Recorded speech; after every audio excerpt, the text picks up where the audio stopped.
ছাত্ররা যুব সম্প্রদায়ের একটা বিরাট অংশ এবং এই সময়টায় ছাত্রদের শিখবার জানবার এবং এই সময়টায় তারা খানিকটা মুক্ত হয়ে ভার মুক্ত অবস্থায় সমাজে অসহনীয় অবস্থার চাপে পড়ে তারা কিছুই ভাববার অবসর পায় না, তার থেকে খানিকটা তারা মুক্ত থাকার সময় পায়। এই সময়টুকু এমনি মানুষের জীবন অল্প সময়ের জন্য আমরা বেঁচে থাকি, বেশি দিন নয়। খানিকটা সময় তো শৈশবেই কেটে যায়, কৈশোরেই কেটে যায়, তারপরে যুবক কর্মটা থাকি যে কতদিন, তারপরে বৃদ্ধ হয়ে আমরা অকর্মণ্য হয়ে যাই। মানুষের এই অমূল্য জীবনটা হেলায় ফেলায় যেমনি তেমনি করে কাটানোর সময় নয়, এর একটা মানে আছে।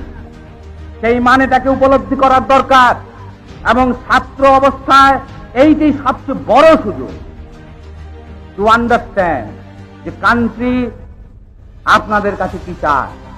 সমস্ত দেশে গোটা দেশের মানুষগুলো জাগাবার জন্য একদল ডেডিকেটেড কর্মীর দরকার সবসময় প্রথমে দরকার হয়, আর সেটা সংগ্রহ হয় যুবক এবং বিশেষ করে ছাত্রদের মধ্য থেকে। সকল দেশের প্রগতির ইতিহাসে এটা ঘটেছে বারবার, সকল দেশের বিপ্লবের ইতিহাসে এটা ঘটেছে বারবার।